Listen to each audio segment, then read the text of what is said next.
英語聞き流しリスニング、英語テキストと MP3 音声ダウンロードはホームページからご利用いただけます。88thpp.com 88thpp.com Little Women by Louisa May Alcott. Part 1. Chapter 1 Playing Pilgrims. Christmas won't be Christmas without any presents, grumbled Joe, lying on the rug. It's so dreadful to be poor, sighed Meg, looking down at her old dress. I don't think it's fair for some girls to have plenty of pretty things, and other girls nothing at all, added little Amy, with an injured sniff. We've got father and mother, and each other, said Beth contentedly from her corner. The four young faces on which the firelight shone brightened at the cheerful words, but darkened again as Joe said sadly, "We haven't got father and shall not have him for a long time." She didn't say perhaps never, but each silently added it, thinking of father far away, where the fighting was. Nobody spoke for a minute, then Meg said in an altered tone, "You know the reason mother proposed not having any presents this Christmas was because it is going to be a hard winter for everyone, and she thinks we ought not to spend money for pleasure, when our men are suffering so in the army. We can't do much, but we can make our little sacrifices, and ought to do it gladly. But I am afraid I don't," and Meg shook her head, as she thought regretfully of all the pretty things she wanted. "But I don't think the little we should spend would do any good. We've each got $1, and the army wouldn't be much helped by our giving that. I agree not to expect anything from mother or you, but I do want to buy Undine and Cintron for myself. I've wanted it so long," said Joe, who was a bookworm. "I plan to spend mine in new music," said Beth, with a little sigh, which no one heard but the hearth brush and kettle holder. "I shall get a nice box of Faber's drawing pencils, I really need them," said Amy decidedly. "Mother didn't say anything about our money, and she won't wish us to give up everything. Let's each buy what we want, and have a little fun. I'm sure we work hard enough to earn it," cried Joe, examining the heels of her shoes in a gentlemanly manner. "I know I do, teaching those tiresome children nearly all day, when I'm longing to enjoy myself at home," began Meg, in the complaining tone again. "You don't have half such a hard time as I do," said Joe. "How would you like to be shut up for hours with a nervous, fussy old lady, who keeps you trotting, is never satisfied, and worries you till you're ready to fly out the window or cry? It's naughty to fret, but I do think washing dishes and keeping things tidy is the worst work in the world. It makes me cross, and my hands get so stiff, I can't practice well at all." And Beth looked at her rough hands with a sigh that anyone could hear that time. "I don't believe any of you suffer as I do," cried Amy, "for you don't have to go to school with impertinent girls, who plague you if you don't know your lessons, and laugh at your dresses, and label your father if he isn't rich, and insult you when your nose isn't nice. If you mean libel, I'd say so, and not talk about labels, as if Papa was a pickle bottle," advised Joe, laughing. "I know what I mean, and you needn't be satirical about it. It's proper to use good words, and improve your vocabulary," returned Amy, with dignity. "Don't peck at one another, children. Don't you wish we had the money Papa lost when we were little, Joe? Dear me! How happy and good we'd be, if we had no worries," said Meg, who could remember better times. "You said the other day you thought we were a deal happier than the King children, for they were fighting and fretting all the time, in spite of their money." "So I did, Beth. Well, I think we are. For though we do have to work, we make fun of ourselves, and are a pretty jolly set, as Joe would say." "Joe does use such slang words," observed Amy, with a reproving look at the long figure stretched on the rug. Joe immediately sat up, put her hands in her pockets, and began to whistle. "Don't, Joe. It's so boyish. That's why I do it. I detest rude, unladylike girls. I hate affected, niminy-piminy chits." "Birds in their little nests agree," sang Beth, the peacemaker, with such a funny face that both sharp voices softened to a laugh, and the pecking ended for that time. "Really, girls, you are both to be blamed," said Meg, beginning to lecture in her elder sisterly fashion. "You are old enough to leave off boyish tricks, and to behave better, Josephine. It didn't matter so much when you were a little girl, but now you are so tall, and turn up your hair, you should remember that you are a young lady." "I'm not. And if turning up my hair makes me one, I'll wear it in 2 tails till I'm 20, cried Joe, pulling off her net, and shaking down a chestnut mane. "I hate to think I've got to grow up, and be Miss March, and wear long gowns, and look as prim as a China aster. It's bad enough to be a girl, anyway, when I like boys' games and work and manners. I can't get over my disappointment in not being a boy. And it's worse than ever now, for I'm dying to go and fight with Papa. And I can only stay home and knit, like a poky old woman." And Joe shook the blue army sock till the needles rattled like castanets, and her ball bounded across the room. Poor Joe. It's too bad, but it can't be helped. So you must try to be contented with making your name boyish, and playing brother to us girls, said Beth, stroking the rough head with a hand that all the dishwashing and dusting in the world could not make ungentle in its touch. As for you, Amy, continued Meg, you are altogether too particular and prim. Your airs are funny now, but you'll grow up an affected little goose, if you don't take care.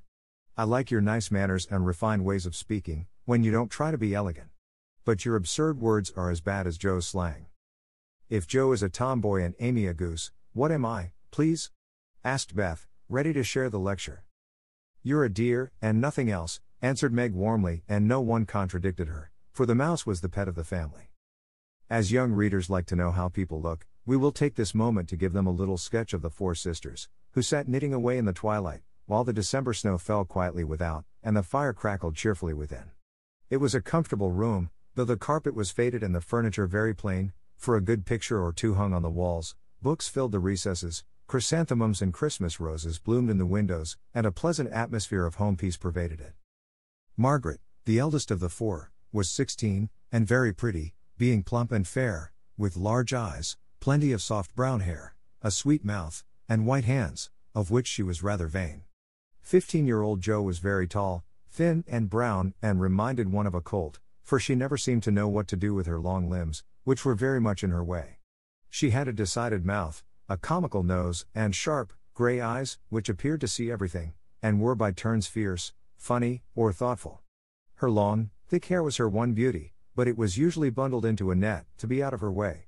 Round shoulders had Joe, big hands and feet, a flyaway look to her clothes, and the uncomfortable appearance of a girl who was rapidly shooting up into a woman and didn't like it. Elizabeth, or Beth, as everyone called her, was a rosy, smooth-haired, bright-eyed girl of 13, with a shy manner, a timid voice, and a peaceful expression which was seldom disturbed. Her father called her Little Miss Tranquility, and the name suited her excellently, for she seemed to live in a happy world of her own, only venturing out to meet the few whom she trusted and loved. Amy, though the youngest, was a most important person, in her own opinion at least. A regular snow maiden, with blue eyes, and yellow hair curling on her shoulders, pale and slender, and always carrying herself like a young lady mindful of her manners. What the characters of the four sisters were we will leave to be found out.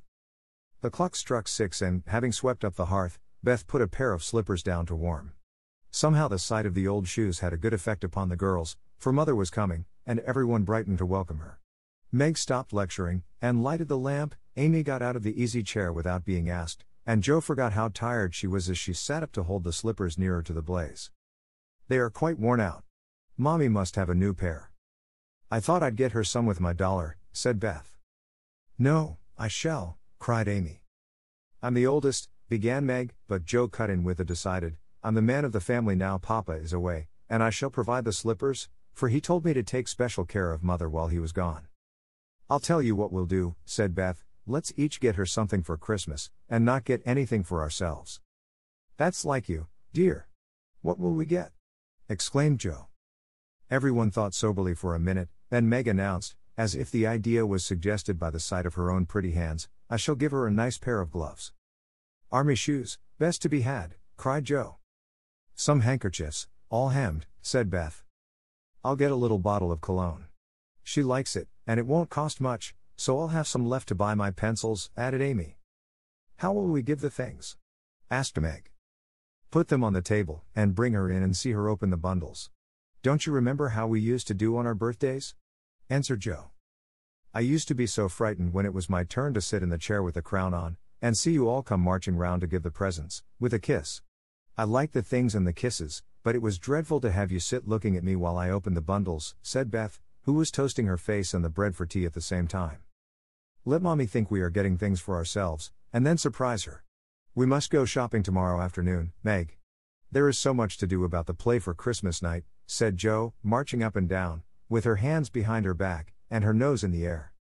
I don't mean to act any more after this time. I'm getting too old for such things, observed Meg, who was as much a child as ever about dressing up frolics.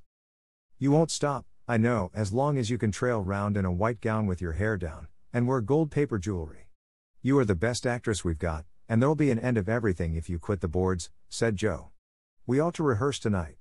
Come here, Amy, and do the fainting scene, for you are as stiff as a poker in that. I can't help it. I never saw anyone faint, and I don't choose to make myself all black and blue, tumbling flat as you do. If I can go down easily, I'll drop. If I can't, I shall fall into a chair and be graceful. I don't care if Hugo does come at me with a pistol, returned Amy, who was not gifted with dramatic power, but was chosen because she was small enough to be borne out shrieking by the villain of the piece. Do it this way. Clasp your hands so, and stagger across the room, crying frantically, Rodrigo. Save me. Save me. And away went Joe, with a melodramatic scream which was truly thrilling. Amy followed, but she poked her hands out stiffly before her, and jerked herself along as if she went by machinery, and her ow was more suggestive of pins being run into her than of fear and anguish. Joe gave a despairing groan, and Meg laughed outright, while Beth let her bread burn as she watched the fun with interest. It's no use. Do the best you can when the time comes, and if the audience laughs, don't blame me. Come on, Meg. Then things went smoothly, for Don Pedro defied the world in a speech of 2 pages without a single break. Hagar, the witch, chanted an awful incantation over her kettleful of simmering toads, with weird effect. Rodrigo rent his chains asunder manfully, and Hugo died in agonies of remorse and arsenic, with a wild, ha! Ha! It's the best we've had yet, said Meg, as the dead villain sat up and rubbed his elbows. I don't see how you can write and act such splendid things, Joe. You're a regular Shakespeare, exclaimed Beth, who firmly believed that her sisters were gifted with wonderful genius in all things. Not quite, replied Joe modestly. I do think The Witch's Curse, an operatic tragedy, is rather a nice thing, but I'd like to try Macbeth, if we only had a trapdoor for Banquo. I always wanted to do the killing part. Is that a dagger that I see before me? Muttered Joe, rolling her eyes and clutching at the air, as she had seen a famous tragedian do. No, it's the toasting fork, with mother's shoe on it instead of the bread. Beth stage struck, cried Meg, and the rehearsal ended in a general burst of laughter. Glad to find you so merry, my girls, said a cheery voice at the door, and actors and audience turned to welcome a tall, motherly lady with a "can I help you" look about her which was truly delightful. She was not elegantly dressed, but a noble-looking woman, and the girls thought the grey cloak and unfashionable bonnet covered the most splendid mother in the world. Well, dearies, how have you got on today? There was so much to do, getting the boxes ready to go tomorrow, that I didn't come home to dinner. Has anyone called, Beth? How is your cold, Meg? Joe, you look tired to death. Come and kiss me, baby. While making these maternal inquiries, Mrs. March got her wet things off, her warm slippers on, and sitting down in the easy chair, drew Amy to her lap, preparing to enjoy the happiest hour of her busy day. The girls flew about, trying to make things comfortable, each in her own way. Meg arranged the tea table, Joe brought wood and set chairs, dropping, overturning, and clattering everything she touched. Beth trotted to and fro between parlor kitchen, quiet and busy, while Amy gave directions to everyone, as she sat with her hands folded. As they gathered about the table, Mrs. March said, with a particularly happy face, I've got a treat for you after supper. A quick, bright smile went round like a streak of sunshine. Beth clapped her hands, regardless of the biscuit she held, and Joe tossed up her napkin, crying, a letter. A letter. 3 cheers for father. Yes, a nice long letter. He is well, and thinks he shall get through the cold season better than we feared. He sends all sorts of loving wishes for Christmas, and an especial message to you girls, said Mrs. March, patting her pocket as if she had got a treasure there. Hurry and get done. Don't stop to quirk your little finger and simper over your plate, Amy, cried Joe, choking on her tea and dropping her bread, butter side down, on the carpet in her haste to get at the treat. Beth ate no more, but crept away to sit in her shadowy corner and brood over the delight to come, till the others were ready. I think it was so splendid in father to go as chaplain when he was too old to be drafted, and not strong enough for a soldier, said Meg warmly. Don't I wish I could go as a drummer, a vivon, what's its name? Or a nurse, so I could be near him and help him, exclaimed Joe, with a groan. It must be very disagreeable to sleep in a tent, and eat all sorts of bad-tasting things, and drink out of a tin mug, sighed Amy. When will he come home, Mommy? Asked Beth, with a little quiver in her voice. Not for many months, dear, unless he is sick. He will stay and do his work faithfully as long as he can, and we won't ask for him back a minute sooner than he can be spared. Now come and hear the letter. They all drew to the fire, Mother in the big chair with Beth at her feet, Meg and Amy perched on either arm of the chair, and Joe leaning on the back, where no one would see any sign of emotion if the letter should happen to be touching. Very few letters were written in those hard times that were not touching, especially those which fathers sent home. In this one little was said of the hardships endured, the dangers faced, or the homesickness conquered.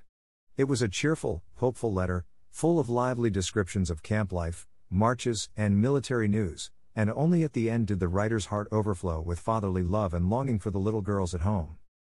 Give them all of my dear love and a kiss. Tell them I think of them by day, pray for them by night, and find my best comfort in their affection at all times. A year seems very long to wait before I see them, but remind them that while we wait we may all work, so that these hard days need not be wasted. I know they will remember all I said to them, that they will be loving children to you, will do their duty faithfully, fight their bosom enemies bravely, and conquer themselves so beautifully that when I come back to them I may be fonder and prouder than ever of my little women. Everybody sniffed when they came to that part. Jo wasn't ashamed of the great tear that dropped off the end of her nose, and Amy never minded the rumpling of her curls as she hid her face on her mother's shoulder and sobbed out, I am a selfish girl. But I'll truly try to be better, so he mayn't be disappointed in me by and by. We all will, cried Meg. I think too much of my looks and hate to work, but won't any more, if I can help it. I'll try and be what he loves to call me, a little woman, and not be rough and wild, but do my duty here instead of wanting to be somewhere else, said Jo, thinking that keeping her temper at home was a much harder task than facing a rebel or two down south. Beth said nothing, but wiped away her tears with the blue army sock and began to knit with all her might, losing no time in doing the duty that lay nearest her, while she resolved in her quiet little soul to be all that father hoped to find her when the year brought round the happy coming home. Mrs. March broke the silence that followed Jo's words, by saying in her cheery voice, Do you remember how you used to play Pilgrim's Progress when you were little things?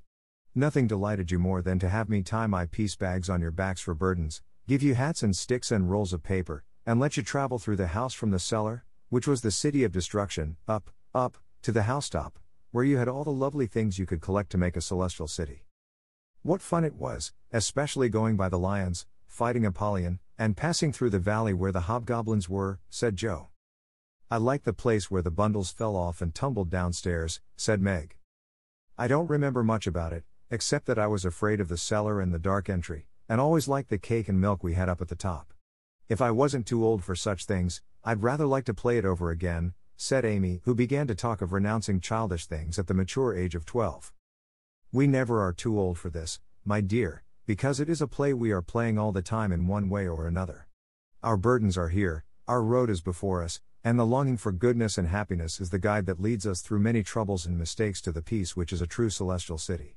Now, my little pilgrims, suppose you begin again, not in play but in earnest, and see how far you can get before father comes home. Really, mother? Where are our bundles? Asked Amy, who was a very literal young lady. Each of you told what your burden was just now, except Beth. I rather think she hasn't got any, said her mother. Yes, I have. Mine is dishes and dusters, and envying girls with nice pianos, and being afraid of people. Beth's bundle was such a funny one that everybody wanted to laugh, but nobody did, for it would have hurt her feelings very much. Let us do it, said Meg thoughtfully. It is only another name for trying to be good, and the story may help us, for though we do want to be good, it's hard work and we forget, and don't do our best. We were in the Slough of Despond tonight, and Mother came and pulled us out as help did in the book. We ought to have our roll of directions, like Christian. What shall we do about that? Asked Jo, delighted with the fancy which lent a little romance to the very dull task of doing her duty. Look under your pillows Christmas morning, and you will find your guidebook, replied Mrs. March. They talked over the new plan while old Hannah cleared the table, then out came the 4 little work baskets, and the needles flew as the girls made sheets for Aunt March. It was uninteresting sewing, but tonight no one grumbled. They adopted Jo's plan of dividing the long seams into 4 parts, and calling the quarters Europe, Asia, Africa, and America, and in that way got on capitally, especially when they talked about the different countries as they stitched their way through them. At 9 they stopped work, and sang, as usual, before they went to bed. No one but Beth could get much music out of the old piano, but she had a way of softly touching the yellow keys and making a pleasant accompaniment to the simple songs they sang. Meg had a voice like a flute, and she and her mother led the little choir. Amy chirped like a cricket, and Jo wandered through the airs at her own sweet will, always coming out at the wrong place with a croak or a quaver that spoiled the most pensive tune. They had always done this from the time they could lisp. Crinkle, crinkle, it'll tar. And it had become a household custom, for the mother was a born singer. The first sound in the morning was her voice as she went about the house singing like a lark, and the last sound at night was the same cheery sound, for the girls never grew too old for that familiar lullaby. 物語の続きは、ホームページからお聞きいただけます。また、テキスト、MP3 ダウンロードも合わせてご利用ください。88thpp.com 88thpp.com